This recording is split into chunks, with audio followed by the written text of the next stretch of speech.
If you've just joined us, you're watching Newslink on DSTV channel 403. Now, Nigerians go to the polls this weekend to elect a new president, vice president, and members of the Federal House of Representatives. 18 political parties will be standing, and over 93 million Nigerians have registered to vote. The All Progressive Congress candidate, Bola Tinubu, faces his former associate and Nigeria's former vice president, Atiku Abubakar, of the main opposition People's Democracy Party. The Labour Party's Peter Obi has emerged as a surprise third contender. But what do these candidates have to offer Nigerians who are struggling with the basic needs in a country facing a cash shortage?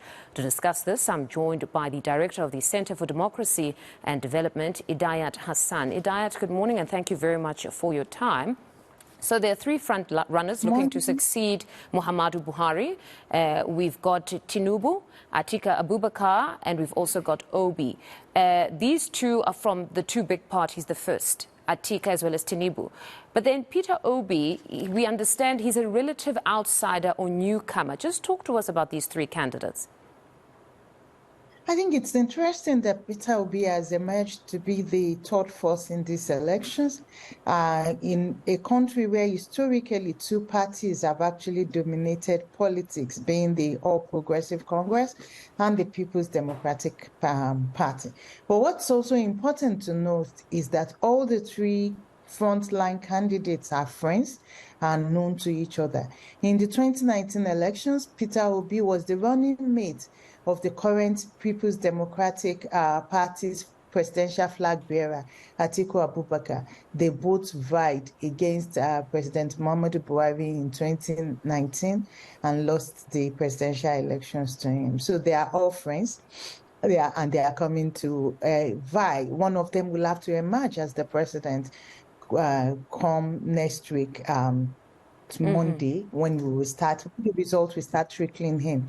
But what's quite interesting is that all the parties, their manifestos are not entirely different. Of course, Peter Obi is running on cutting down the cost of government. He's also speaking a lot about from consumption to production. Those are one of his very important words that his supporters use to market him, that he wants to turn Nigeria to a producing country, a manufacturing one, where all our needs will actually be manufactured and consumed internally, instead of being the export-dependent, import-dependent country that we currently have. As well as talking about, of course, fighting corruptions are quite important for them. Of course, Tinubu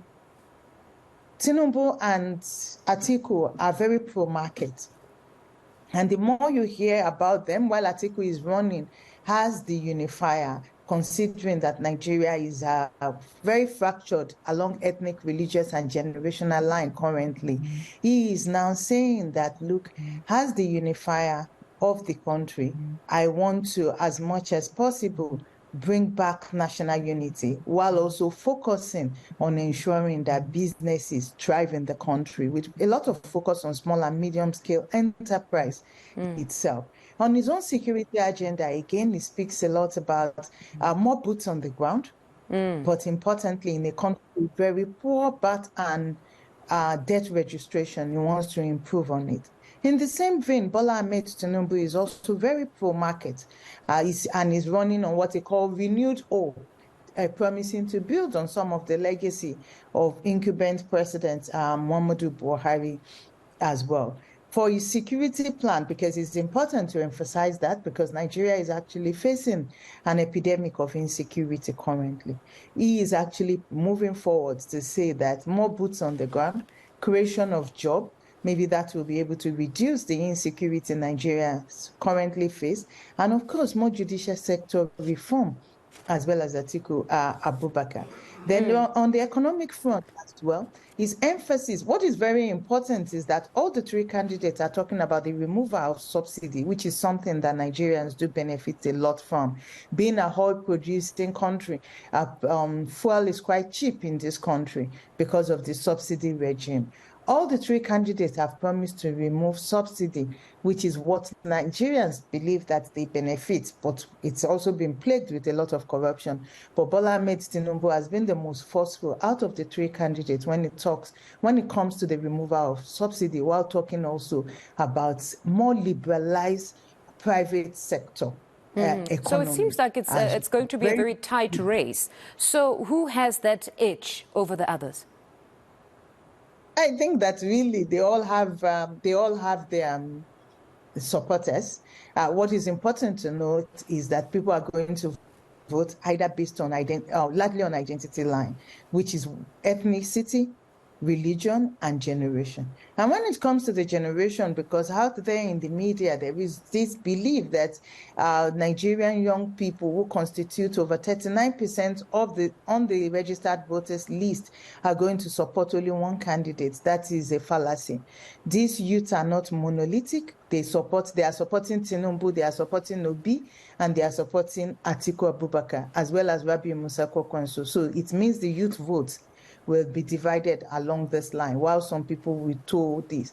But what we do know also, and very important, is that because of the ground game, these dominant parties, PDP and APC, do have a lot of spread in this country. They have the political machinery. They have the ability to actually win this vote in the first round. But many people are projecting for the first time that these Nigerian elections may actually get into a runoff, because of the formidability of these three candidates put together. No, very interesting developments. Idayat, thank you very much for your time this morning. That was the director of the Center for Democracy and Development, Idayat Hassan.